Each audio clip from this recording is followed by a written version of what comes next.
Okay, hello. Just checking some details. Right, so I was at my mum's today and didn't bring my recording stuff, but I still had to practice. So I had maybe about an hour this morning of practice that I didn't record. So apart from that, everything you've seen is everything I've done on this piece. I did find that I didn't take my music, but I still tried to practice. And I found that I could pretty consistently play it through without needing the music. It was feeling pretty... Oh, sorry. It's quite late. It was feeling pretty good. I wouldn't normally do two, but I've got to play it in the workshop tomorrow. So that's the reason I'm doing it again today. Tonight. Okay. So it's come together to the point where I can play it off by heart, but I would still like to do it with the music and with the metronome. I think this is the most dangerous bit of any kind of cycle of learning a piece, because what you'll find is as soon as you can play it off by heart with something approaching how you'd like it to sound, you start to really want to throw away all the methods that got you to that point. And I think it's very seductive to think, I've done it early, I don't need it anymore. But I'm planning to keep playing this piece until early June, because that's when I've got my next come and play session where I would like to perform. So I'm stuck with this piece. There's no point rushing it. There's no point resting on my laurels or peaking too soon. I would like to continue building up the metronome to see if the consistency also improves, because I feel like now 54, which is realistically where I got to, will feel absolutely manageable. And there's always the added element of, can you do the cross rhythms, which is not normally present so intensely through a piece of music. So if I do this, is that annoying? That's probably fine. You'll probably hear my breathing and chewing a little bit more than the piano. Let's see. I think that's okay, isn't it? Again, I would normally play it on the grand, but it's late. So here we go. This is straight into it. Nothing to say. This is at 54. Let me just check that's actually right. I think that's right. 54, and I go back 6 if I make a mistake. And I have the music, although I don't technically need it, really. Okay.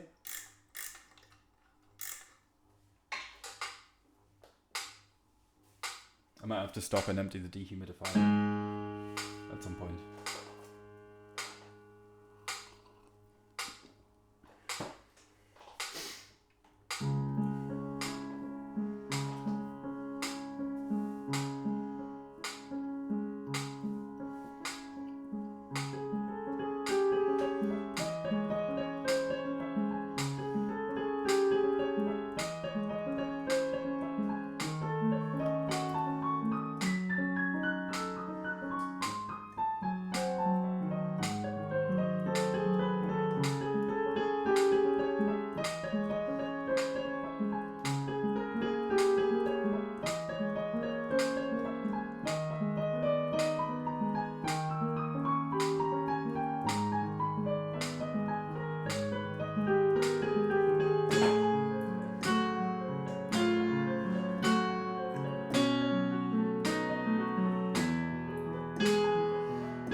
I can't count that.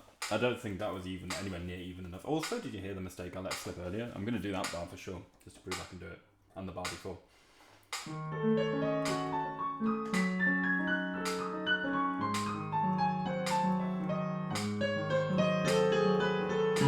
I'm just wanting to play too fast now because I'm used to a faster tempo, which is annoying.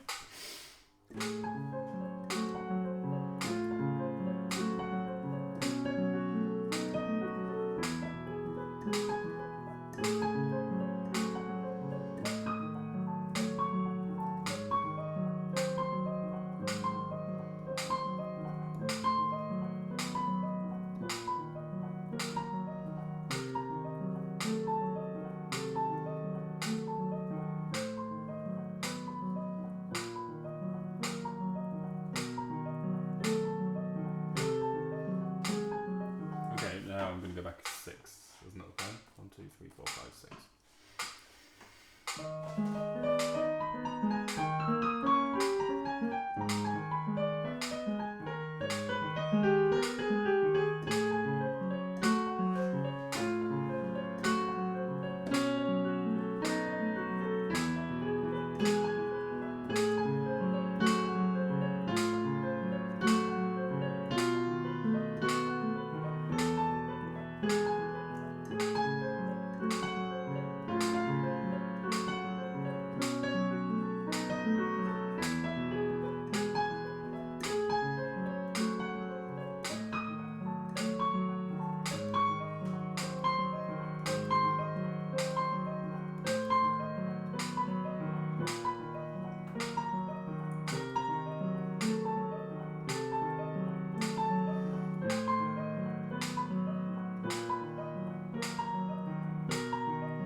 I'm going to do one trill on the first section, and then for the more passionate section, 2.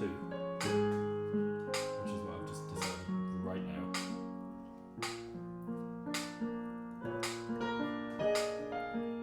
Because it's a bit more exploratory.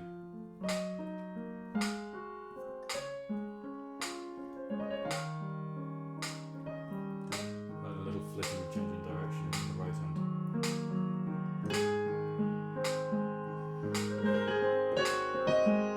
I think that's a nice touch, right?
2 here. That would be nice, right?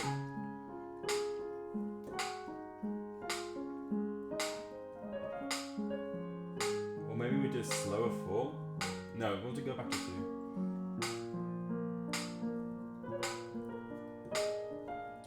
Like frail, elderly ornament is the idea.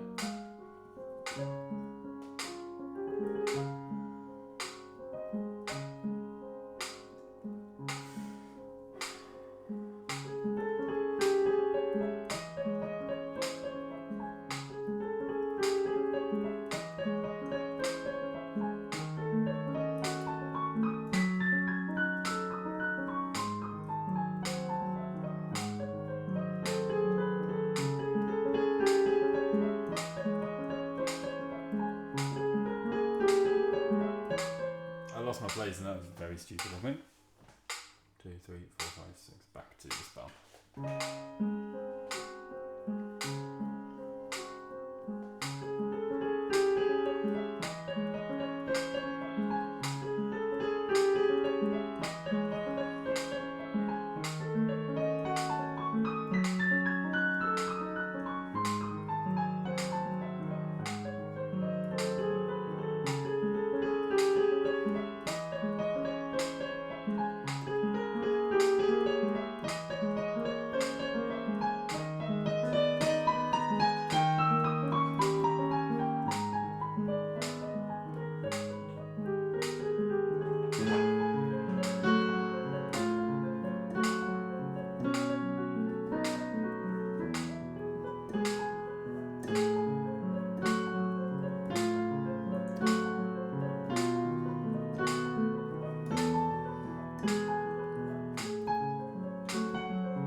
I could just feel it coming. It's so annoying. I'll take us all about 96, okay?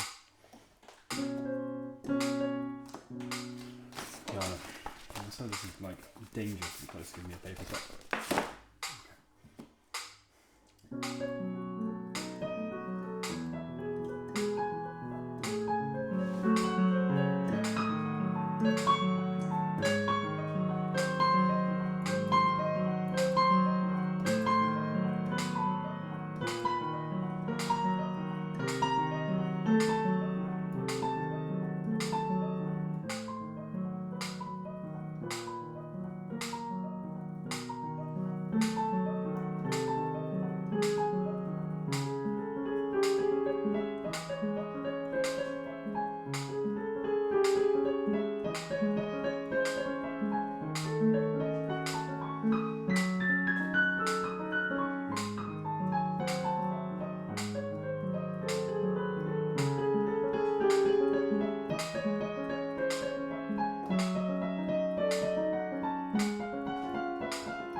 One of the bits I thought I had fixed. 1, 2, 3, 4, 5, 6.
pianist smoke, by the way. I don't really care at the moment. I'm just trying to bring it out of melody.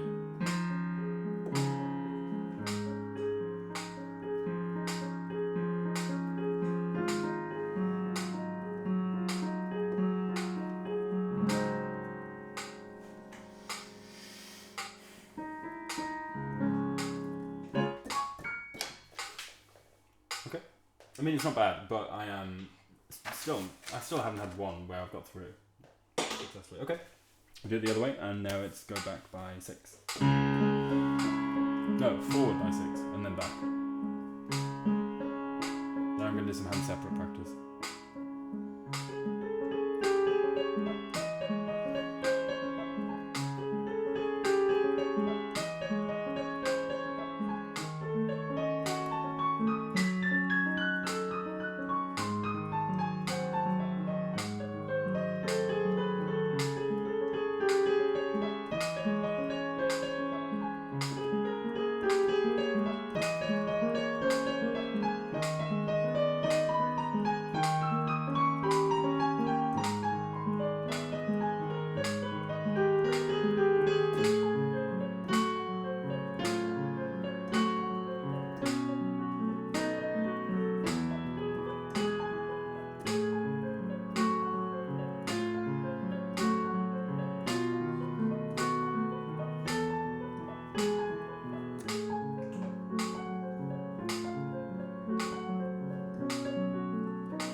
Tell me it's really robotic. I know.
Everything's dying away, remember?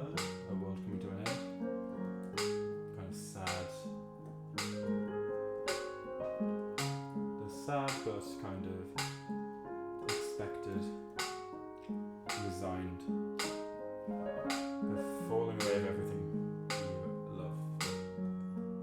Something that is too fleeting.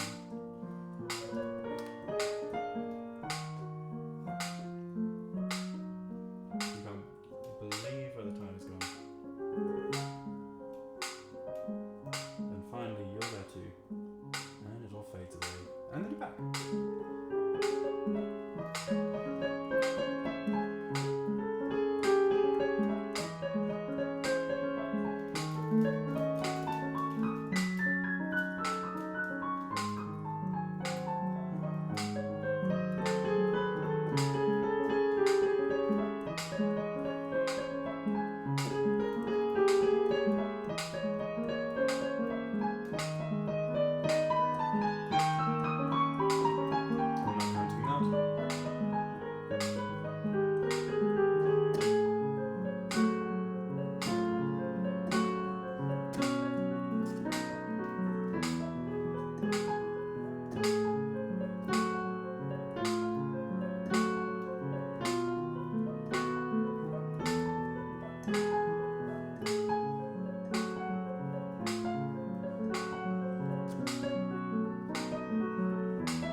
Good. Okay.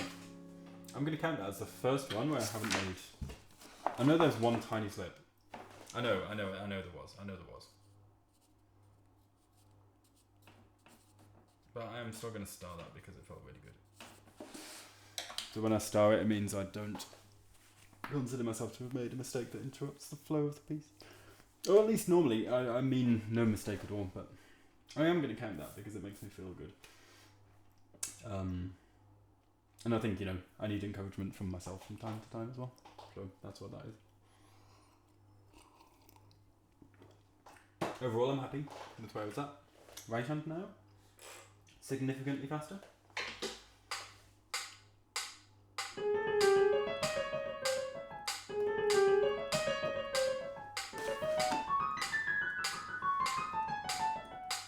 Yeah, there it is. And with the right hand, we're going to go back just one bar.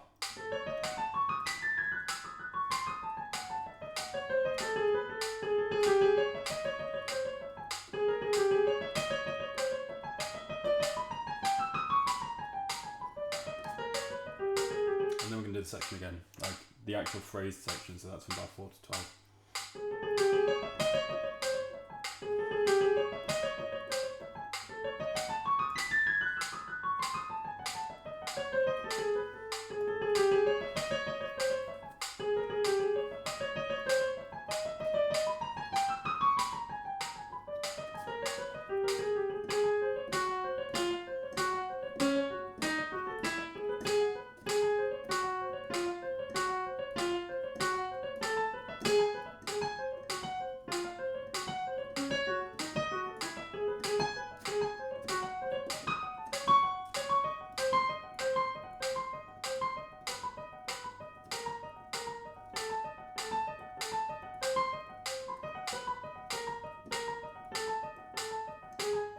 The problem is the accent at the top, isn't it? So I'm going to do that bit again.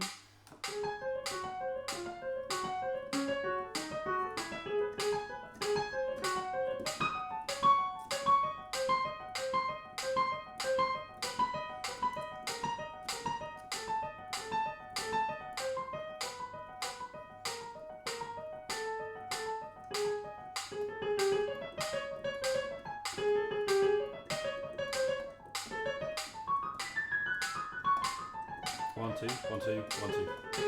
Yeah, so that's the bit that helps me, I think, if I remember. 1, 2, 3. 1, 2, 3. And the rest are twos, remember.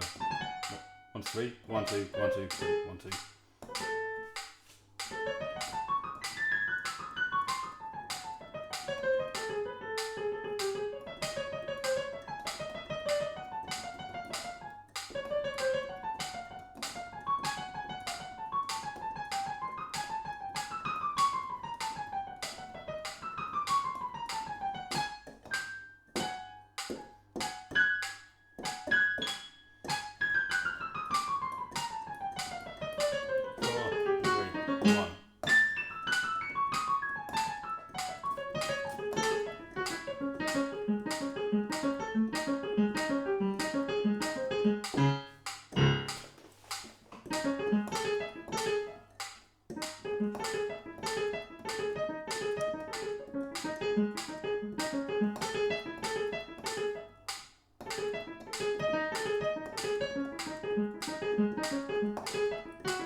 See, I don't actually know the right hand off by heart.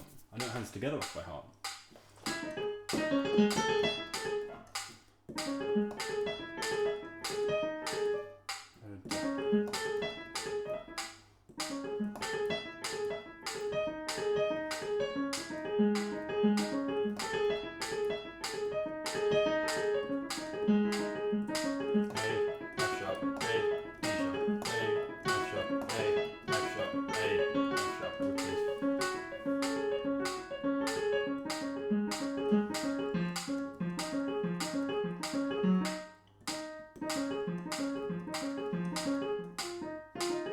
The only way I can do that is by springboarding from the thumb, so I've got to go.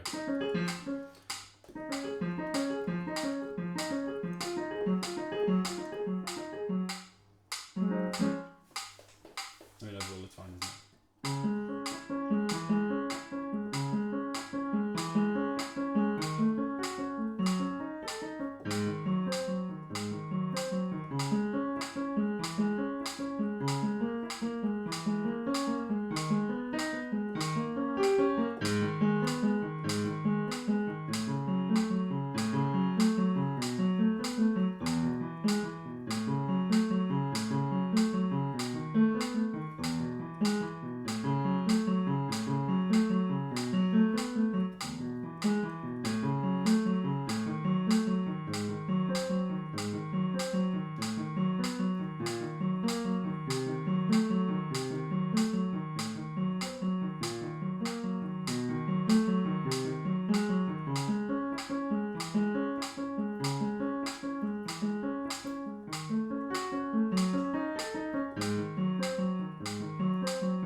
Pretty bad there.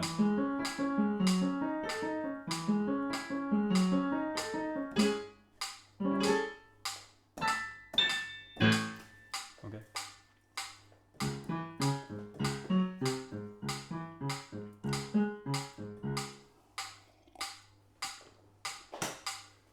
Hands together with that speed.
But I tried to just do it again, basically. But we'll do it for real.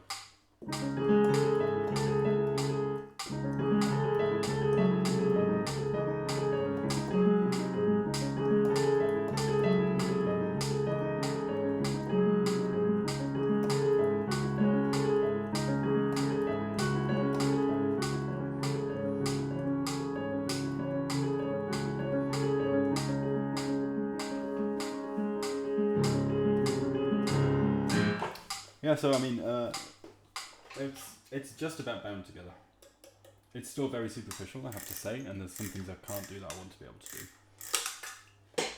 I'm in the dreaded muscle memory only autopiloting, otherwise frame of mind, and I need to be more engaged. But I don't have time for that. It's superficial. It will be superficial tomorrow. Faster?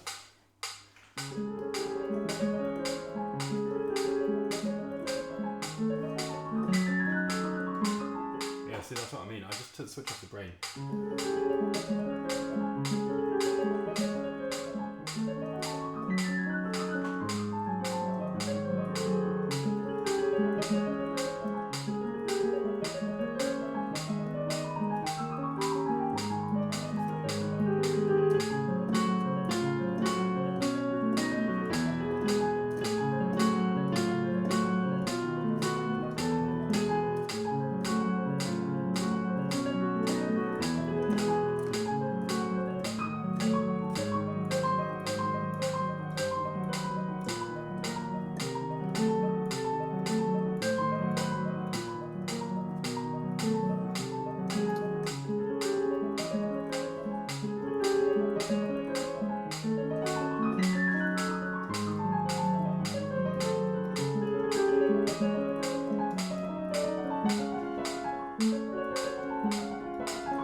Well, I think it's important I share this for future me. What I was thinking there, all the way through that, and was going around in circles in my mind, was that my piano teacher, who I met up with for coffee, said, I can see you as a conductor but you'll always have the piano, but I see you more as a conductor. And I think she meant it in a positive light, and that my mind just now is spinning that in a very negative way, saying she doesn't see me as being a good enough pianist. And unfortunately she will be there tomorrow, so I'm aware that will be running through my mind tomorrow, which is why I need to say it and get it out into the world. My mind needs to process that before I have to play, because first of all, it doesn't really matter what she thinks. If I want to dedicate all my time to the piano, that is my prerogative, as they say. And who knows where the future will lead, including me. Who knows? No one knows. So I'm just gonna. I really enjoy working on the piano, so I'll continue working on the piano. And who knows where it will lead? It might lead to places no one could expect, and it might lead nowhere. And I might have to change career when I get to 40. Who knows? That's the reality. So, at ease with the whole thing. I'm going to try it again. No intrusive thoughts. Stop, brain. Focus.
Did you feel there? That was a new problem.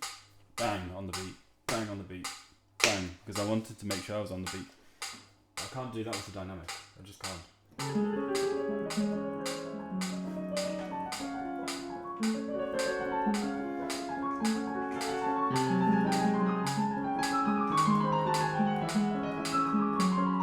It feels very blah, blah, blah, blah, flappy as well.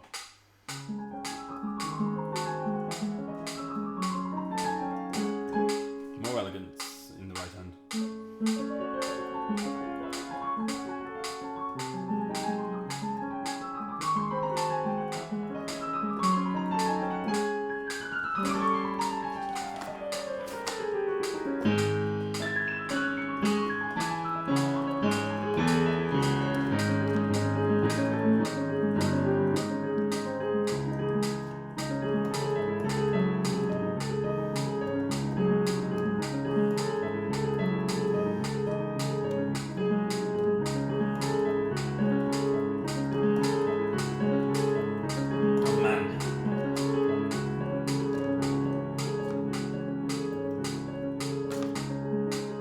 Again, if I do it twice, I do it twice. No, actually, probably no one, including the people who played it would notice that. Oh, if they did, I'm sure they would basically sympathise and be like, oh yeah, we know the feeling. Right, faster. Why not?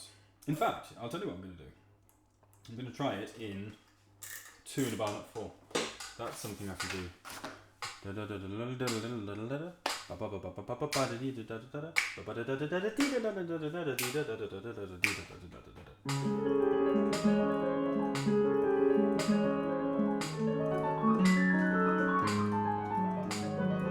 makes me really think about it.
again, the moment it started going wrong was the moment I was starting to get smug and think, look at my hands. My hands are so fast. So that's the time. It's when the thoughts come in. You know, the non-piano related thoughts, and I don't know about anyone else's minds, but I really don't focus very well. I think I'm learning about myself on one thing at once, and if I'm doing one thing for too long, I get woof from different directions coming in to distract me, which I think is like just nightmare fuel for a musician. You need to be so present. All right. Oh, I was kind of enjoying it. This is what I live for a little bit on the piano.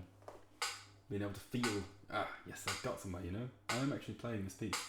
And it sounds, apart from obviously, look, no one has to tell me that me flailing like is not acceptable, you know. It's not. But I'm just getting through it. I need to focus on that. Probably after Monday. I'm aware it's always the same area that's a problem.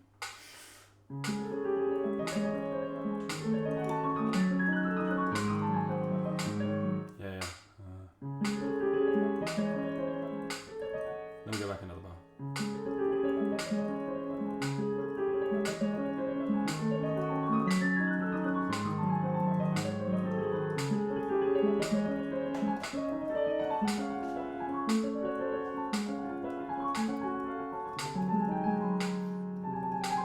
4 there. I mean, I keep wanting to do 3, and I still feel like 3 is better. But that says 4, so I keep doing 4 because that says 4.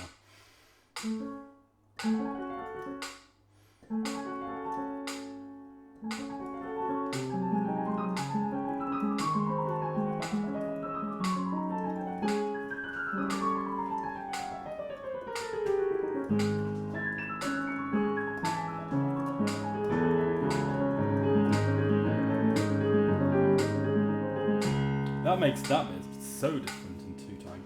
Alright, here we go.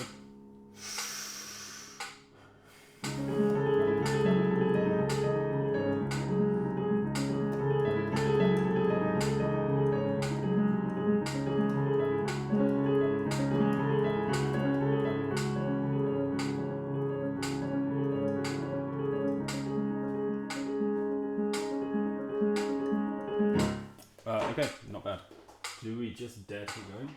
Do we dare 84? 84 is what it wants. I don't think this... If it is physically possible... Oh man, it's not... I don't think it's physically possible.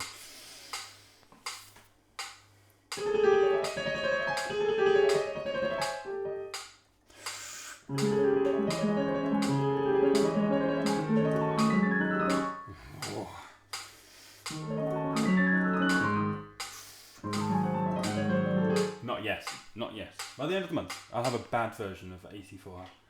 I'm saying that now because it's going to happen. I promise it's going to happen. Okay. Back to a reasonable tempo.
It feels nice, though.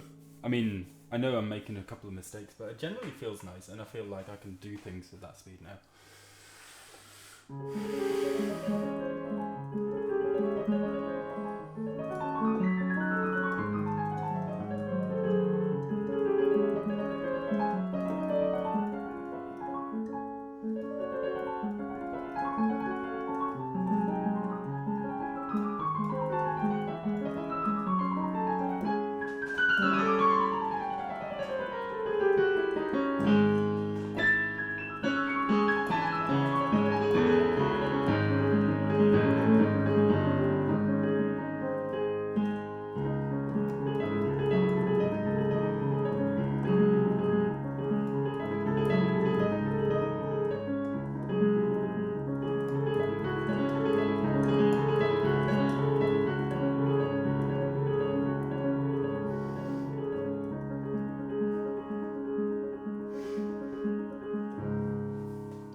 really looking anyway. To be honest, it's more distracting because sometimes I think, oh, I should be looking at the music, and then I don't know where I am. So what's the point in having it there? Because I'm not looking at the music and I'm doing perfectly fine.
There, E flat.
So for me, that's good enough to take to a workshop at least, because there'll be some. I'm gonna just tell them straight away if they ask me that I've really struggled with the.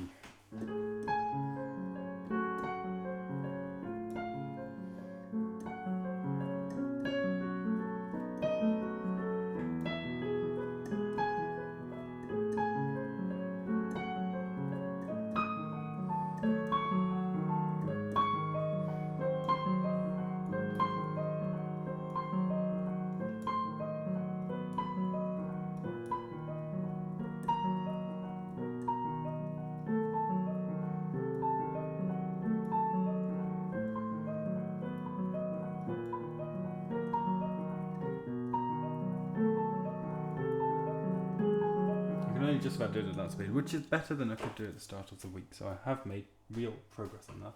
Be optimistic. Me, come on, it's okay. So I think that will count that I just did as my attempt at performing it at the 1 week mark. So that was the 1 week performance I just did. Which for me is, I'm really pleased with that. I think I have done really well, if I don't say so myself, to consolidate the piece. And what's really helped me, I think, is this interface between me and future me, or me and whoever is watching. Thank you if you're watching. Because it makes me make promises, and it makes me say things to hold myself accountable. It makes me process things before I speak them, because I have to speak my feelings, and often they are just in my mind, and then they're gone out of my mind, and I don't know what to do about things. So if I voice something, I know what to do about it, because I have to turn it into a real world problem to face. And so this has been an incredibly useful experience for me, and I will continue to do it. So even if 0 people watch it, and I thank anyone who does watch it, if 0 people watch it, I'm still going to continue to do it. And if 0 people, if they ever stop me being on YouTube, which I'm sure they will at some point, because something will get falsely copyright stricken, as always happens in music. Although, I mean, I might be being pessimistic, but, you know, from what I've heard, it's a problem. So even if that happens, I will still continue to record videos and just put them up somewhere, you know, who knows where. But this is really good. Just before I go to bed, what time is it? How long have I been going? Yeah, it's exactly an hour, so it's not bad. Before I turn in for the night, because I've got teaching, we've got baby sign language classes. Not that he's deaf, but we have to. My partner has thought it's a good idea. And I agree. I thought it's a good idea to teach him sign language. Incredibly simple sign language that will help him communicate his needs before he can speak, but after he needs to feel the need to communicate. So it'll be a nice stopgap for him. So I've got some teaching in the morning. I've got some baby sign language classes, and then coming back. And I've tried to rearrange, although she hasn't got back to me, my teaching tomorrow evening. So I can go to this workshop. And if they don't get back to me, then that is a real problem. What was I saying? I was saying that tomorrow's quite busy. Yeah, it's quite busy. Because then I have to practice for the workshop too. So, yeah. And, of course, spend time with my partner and the baby, which is kind of the whole point of me taking less teaching at the moment. So I must do that too. I want to do that too. Okay, so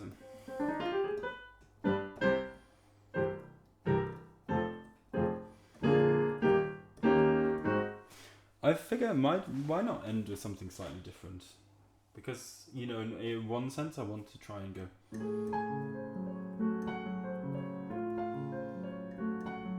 with a metronome, but on another side I actually can't be bothered. So I'm going to process that overnight, and then that's going to be my project for tomorrow before the class.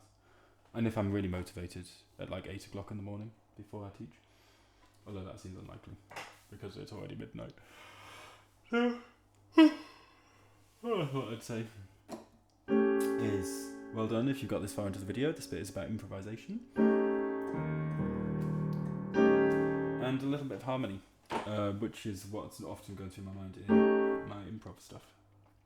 So, my improvisation on this channel has always been a kind of, like it says in the description, I mean, I'm not very good with written language, so the descriptions I always cringe at slightly, but, you know, I think in this case, the whole point is that the improvisations aren't too perfect, which is what I've written, and that's what's allowed me to pump them out, because I play them and I never listen to them again. I just let them out and let them go, and it allows me to just enjoy sitting at the piano and to be at ease with the kind of things that I want to do at the piano, because otherwise all I do is I drive myself insane for not being perfect enough. As you can tell by this week of practice, I tend to be quite methodical and quite hard on myself when it comes to mistakes, which is basically what you have to be, in my view, to improve. But sometimes I don't want to improve. Sometimes I want to express myself. And expressing yourself on someone else's piece requires a deep understanding of the style and the technique that person uses. So I can't express myself in the Chopin yet, because I don't even know how to play it as a kind of a slow piece yet. You know, I'm still working on the technical elements. You know, I can't even play it mechanically yet. So how can I possibly express anything when my mind is 100% focused on what note is next? It's superficially, it's kind of, it's the appearance of expressing oneself without the reality, because the only thing you're doing when you're playing someone else's piece that is beyond you technically, and trying to put music into it, is the superficial surface level of expression. I think what you need to have expression, real expression in music, is total ease with your medium, with your instrument, and with the kind of things that are going to crop up. So in improvisation stuff, I will never put myself in a position where I do a technique. Well, that's not true. Sometimes I do, and then I instantly regret it. So sometimes I think, oh, I'll do a big scale here, and my left-hand scales, for example, are never perfect enough for me to feel comfortable with that. So it stops me expressing myself, and it becomes more of a challenge, and that's not useful. So what I do is I just use patterns that I'm familiar with, and sounds that I know, and harmony that I know, and otherwise I switch off my brain and I let my fingers find notes too. And most of the time, even if it sounds terrible, you can salvage it into something by following the lines of the music. So we're going to talk a little bit about what do I mean when I talk about the lines of the music to start with, because I think, you know, for those who understand harmony, there's a wealth of things I want to talk about here, and for those who don't, I don't want to make it inaccessible entirely. So I want you to listen to this and tell me where you want that note to go next. You can hum it or just think it. There's a note that wants to come next, right? There it is. That's the note that we want to come next. So that is a line, in my view. That's the line of music that wants to go. There is an awareness of where we as people want that music to go, who are familiar with the style. And in this case, it's there. So if it doesn't go there, we are subverting expectations. So that's what we sometimes do.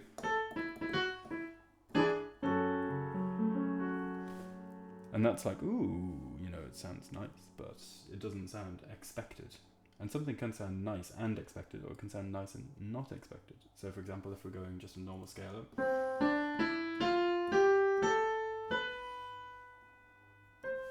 it wants to go to the top. And we can put harmony to all of that.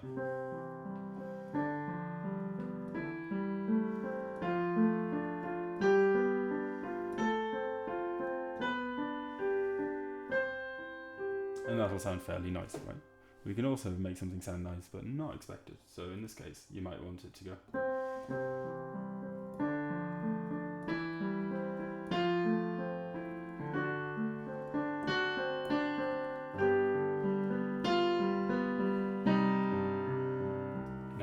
That's not where your ear is telling you that it's going to go, but musically, in minute details, in minute movements, that still makes sense.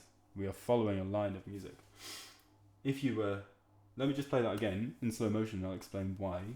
So we went... Then I went to here. And then you wanted to go here. But in fact I went... Which changes the nature of things slightly. Now the reason that works, in my mind, is because... That note is just in between the two notes that would normally be played anyway, would normally go... So going da-dee-da makes it, you can frame that as a playful movement, but it actually changes the nature of what the sound is there. Because now we're in this key, right? We're in G major. So now G feels like home, and then I came down with the normal F, which pulls us back into C major here. Or would, except we went to C minor. But that's still an expected movement. If I went... That makes sense, right? In the same way that going... makes sense. Your ear wants it to pull there for harmonic reasons that I'm not going to get too much into.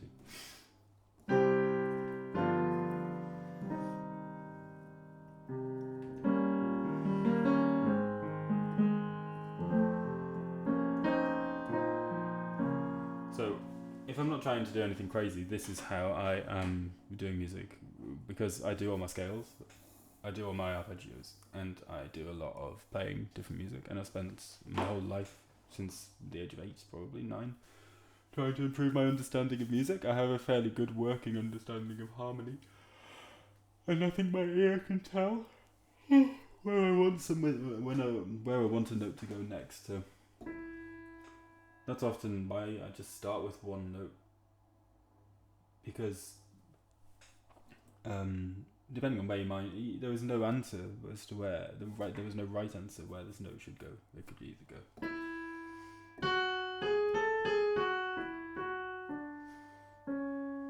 That's fine. Sounds good, right? Could also go.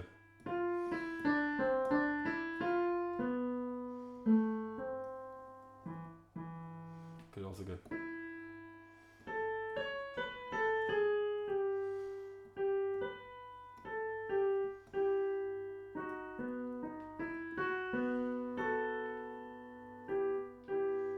You could go literally anywhere. Could even go somewhere totally crazy. You could go.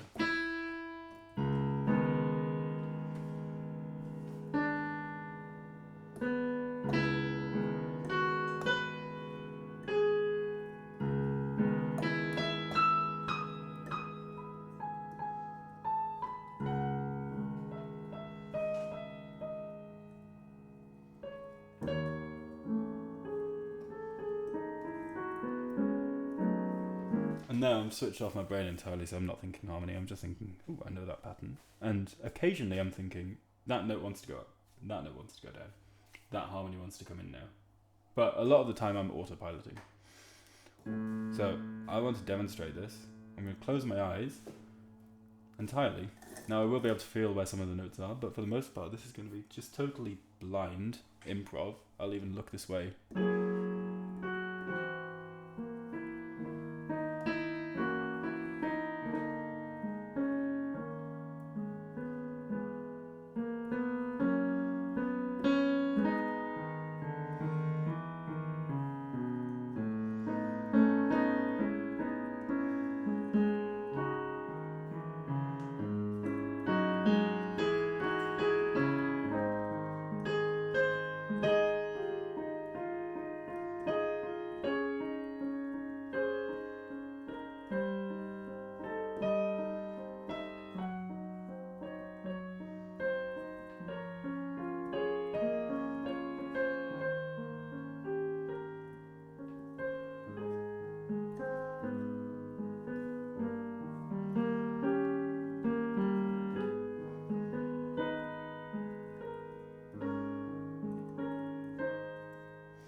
So that was genuinely closed-eyed there, and I think honestly what that tells you is that, you know, in some places I was like, oh yeah, that's a G flat.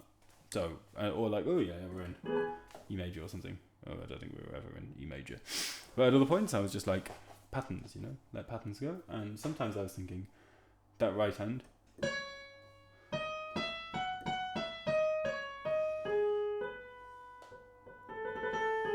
you know, just wants to pull in a certain direction, and that is just a feeling that you have when you get good at the piano. And I think what am I trying to say here? I'm trying to say that there is no... what am I trying to say here? I'm trying to say...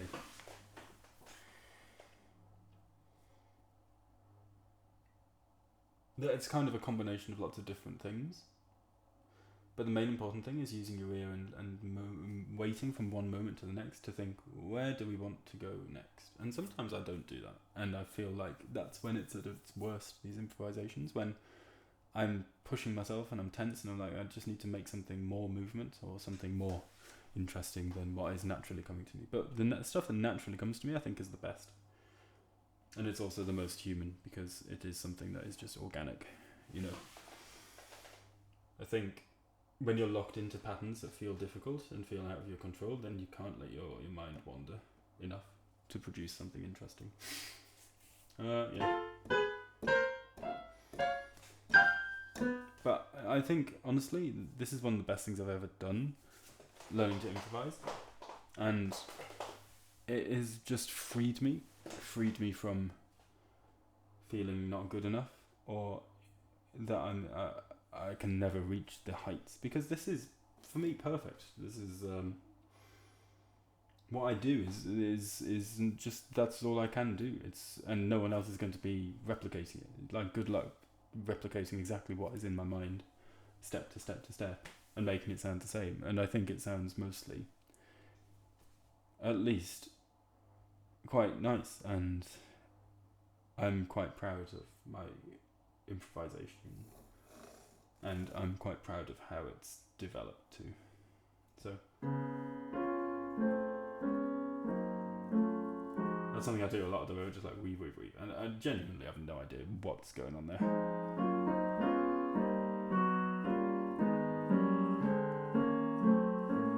You know, I think at some point I just started moving in thirds more. I was practicing thirds, and I just thought I'd move them, and then it's become part of the muscle memory. Yeah, anyway.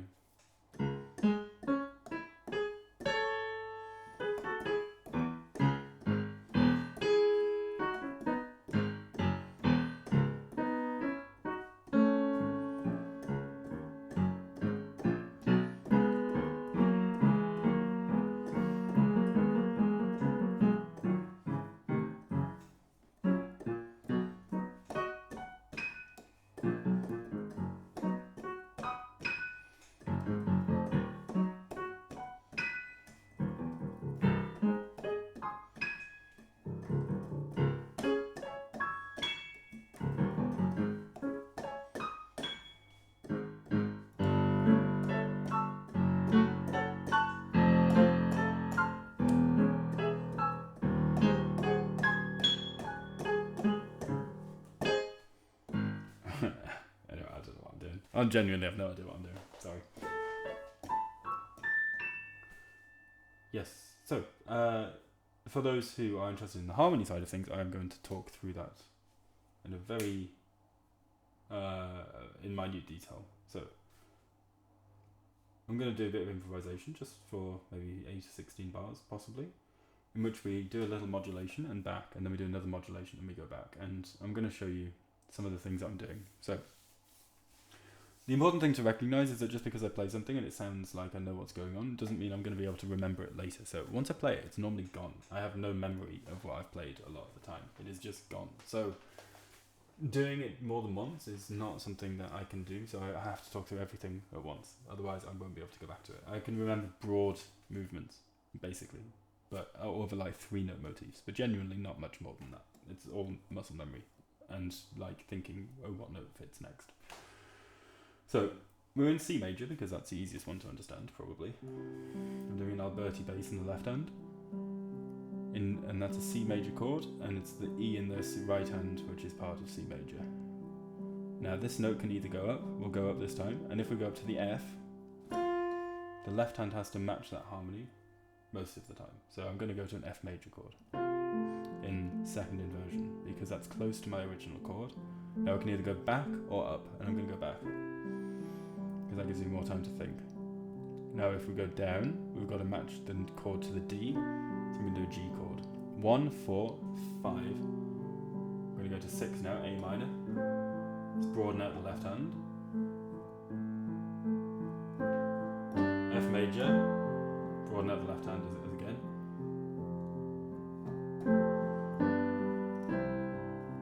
C major after G. I'm going to modulate to A minor. Now it's more than Alberti bass, it's just a big arpeggio. Adding in a right hand motif.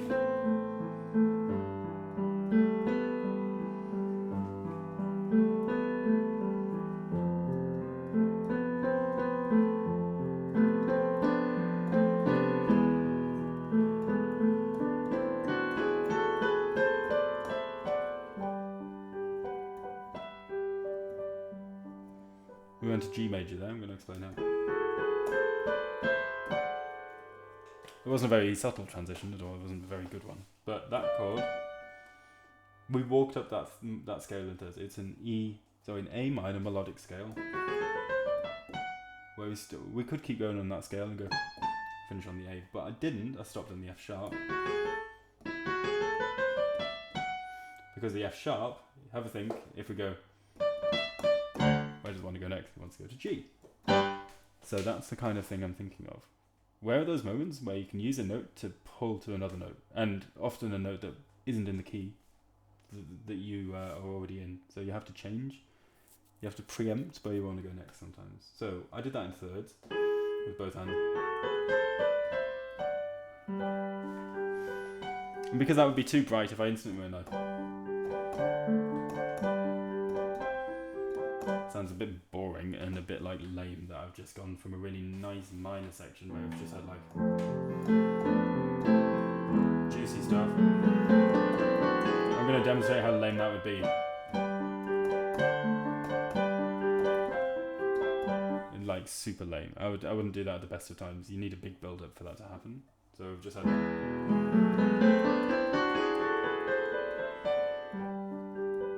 I want clash, I want ambiguity, and I want kind of uncertainty in the harmony, because otherwise, how do you justify that change to a major key after a nice juicy minor section? No, it needs to be very beautiful.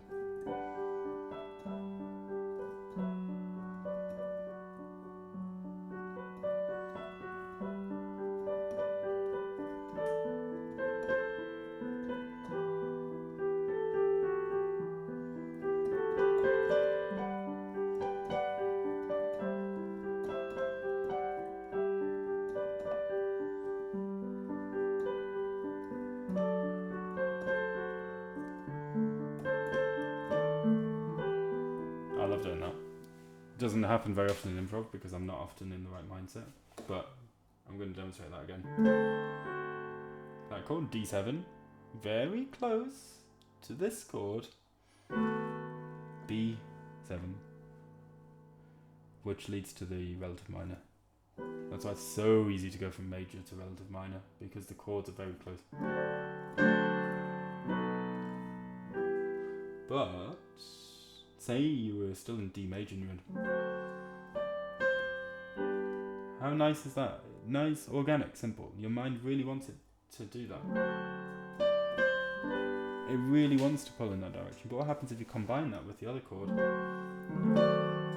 Whoa, juicy, juicy.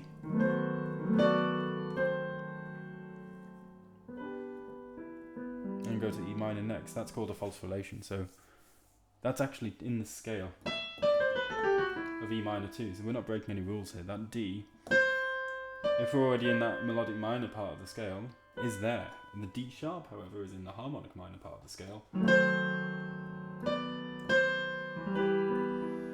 So you can have both at the same time. Dia, dia, da, da. And the point is, that sounds really. That sounds normal. This clash. If I was to play that just on the piano, no context, you'd be like, that's the worst thing I've ever heard. And even if I was to put the context like this, you're still thinking, or even this, you're thinking that's literally the worst thing I've ever heard. That, right? Like, it doesn't sound good. But that's exactly what I played in context, and it sounds good in context. So let me show you. Sounds great in context. It's the disgusting chords that are the best, I promise. The best chords are the disgusting ones that you move into a normal chord with. If everything was a normal chord, it would be just like pop music. You would just have like...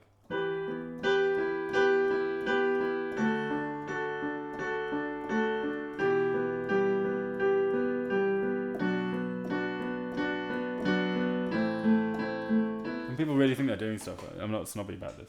There is some great pop music out there. But people really think they're doing stuff when they're just playing basic chords. Like, believe it or not, the basic chords are the ones that people expect, right? And especially in root position, you need to let your fingers go a little bit. Let them go on an adventure, you know that. It's not revolutionary either. Like, people have been doing this literally centuries, like since the 1600s. But this is what music is. It's tension and release. And so if everything is just a nice, happy, normal chord, even if it's major and minor, there is no tension. There is limited tension. Some chords are slightly more tense than others in certain contexts. But I feel like the real tension comes from that harmonic ambiguity. Anyway, I'm rambling a lot just on one specific point, but this is like my philosophy about improvisation. It's all about building the tension. Sometimes what I used to like to do, I don't do it so much now, just close your eyes. Let's find a chord that's really disgusting. We're quite lucky there, because we can just go...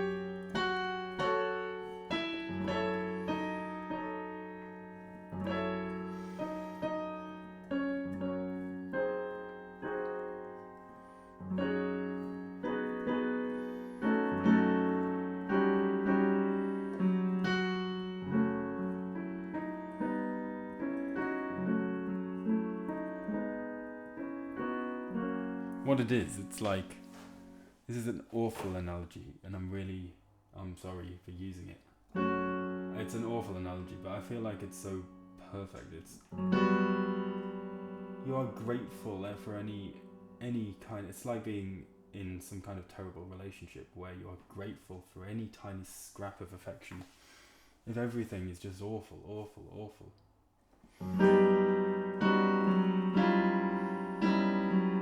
And it feels like it's just getting worse and worse.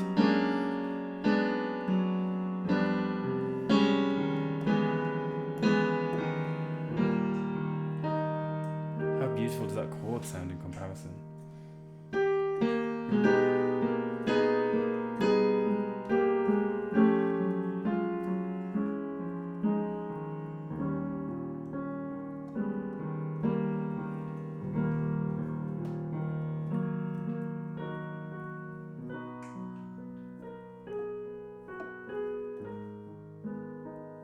I mean, it's the contrast, right? I hope that's clear. What I'm saying is that just playing nicey nice. If you start a piece like...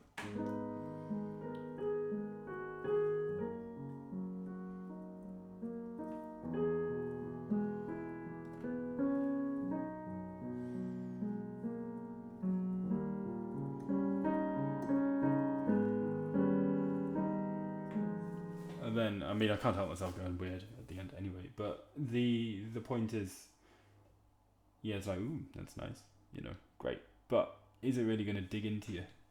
Are you going to get anything from that, really? I don't think so. It's like, maybe this says something about me rather than anything else, but I get more from that. But if it's just that as well, it's just hope. It's just like a dark world, you know. If it's just that, it's just a horrible world. So it's that with the light at the end of the tunnel, and the real payoff like a proper light at the end of the tunnel, where it is genuinely beautiful. That's what gets me through this. It's real tension, and then real payoff. It's just like any story, you need to have the trials. If it's just a story about a happy person for a whole film, or like a whole play or something, what is that? That's nothing. It's just it's just nothing. It's like, I feel like most music, it is the same. It's the same logic. You need the journey through the terrible stuff to get to the good stuff. The good. One example of this, and God, if anyone's still watching or listening, like, well done to you. This is probably just addressed to me in the future here now. But one big example of this for me is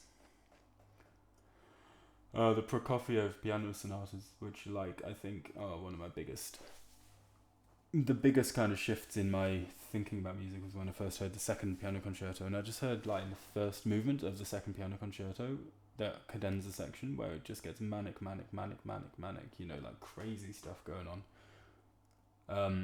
And then at some point it's just like you come out into the most beautiful play this in without context, and it's not the most beautiful melody, but in context this is the most. It's like water in the desert. It's like you've been deprived of this affection, you've been deprived of this thing that you really crave, this like good melody and good harmony, and when you get it, it just feels so much more. It feels like it's more than if it was in another piece. You come out through this almost crazy bitonal stuff, this clashy bangy stuff that you just don't ever expect to go anywhere good, and it just comes out the other side, this moment of clarity, and I think it's that's really influenced how I think about music. It's this pushing through until you find the light, and that's something I can't do in my written music, but it is something I can do in my improv, because anyone can make music sound terrible. This is the great thing about music. You only need to know how to make some music sound good. I think this is my logic, right? And that stuff will happen if you practice your technical work and you listen to other pieces, but terrible bangy music, like, as long as you've got a vague idea of what the important notes are and where they want to go.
There was a nice moment there, I thought, to demonstrate again the context thing.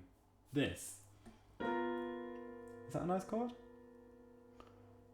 Objectively no, right?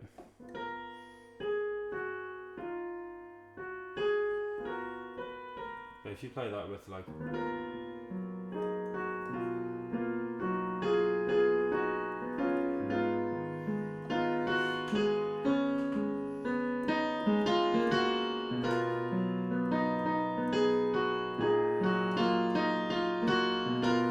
chord, right? That is sounding beautiful.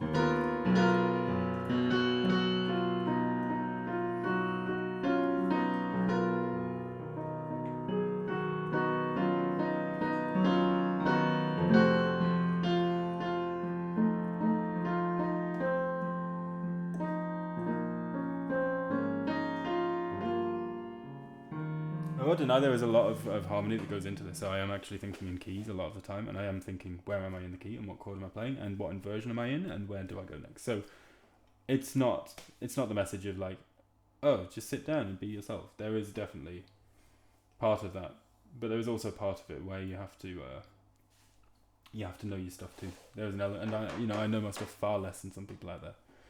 There are some just absolute geniuses out there for sure, but I know my stuff enough to do what I want to do, which is the whole point. So, just in demonstration, again, I'm going to pick a terrible chord. Is that one? We've had that terrible chord. That is not terrible. No chords are terrible in context, in the right context. In a piece where,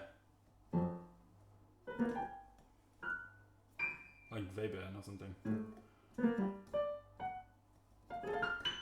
that kind of stuff. If you suddenly hear, that might genuinely sound beautiful. That's like, oh, I can hear it, sustained notes.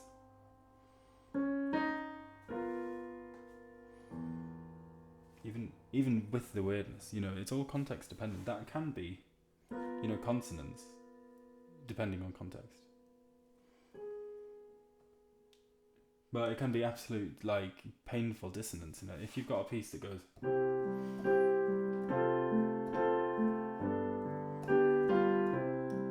you suddenly have,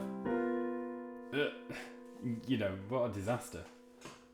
So I like to have somewhere in between where you can crystallize these chunks of weirdness into things that actually you can latch onto and do sound beautiful, and it allows you. It's just that context. I'm in that window of context where it's not too simple and it's not too weird. It's in the middle, and I like a bit of both, And I think if you go into pop, and I'm not judging here, like the weird stuff is great and the simple stuff is great, and it takes a lot to craft a simple song, a simple piece of music that only uses really traditional chord shapes, because you're really stacked against the expectation that it's going to be simple. That you're not going to get too much out of it. So if you can really create or craft something very beautiful out of that, then that's an amazing talent to have. So I'm absolutely not judging. If you never want to use chords out of,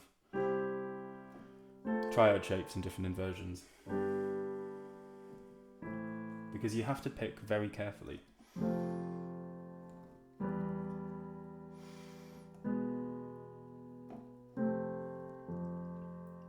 In a way that I just can't, so that's not my thing. I like to weirdify. It's like,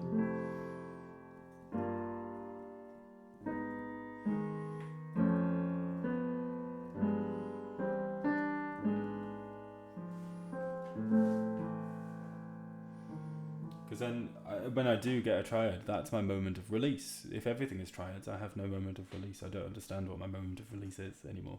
But if I'm weaving like inwards,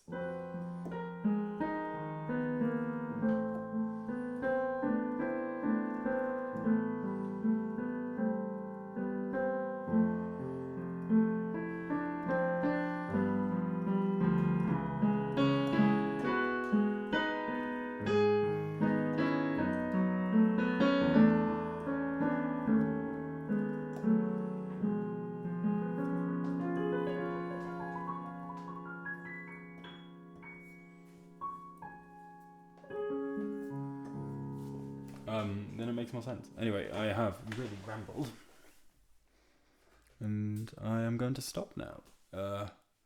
That's 1 week of practice on this. I've totted up maybe, it was 10 hours yesterday, so it'll be about 12, 13 hours of practice. That's around 2 hours a day.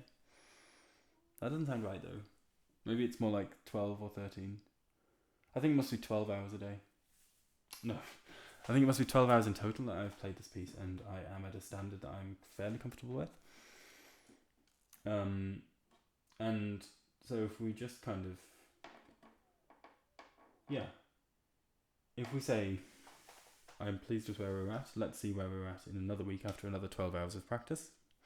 And I think that's where I'm going to leave it now. This is Sunday to Sunday, and I am fairly pleased with where we are at with the Chopin. Okay, I'm going to empty the dehumidifier and put this up online. Goodbye.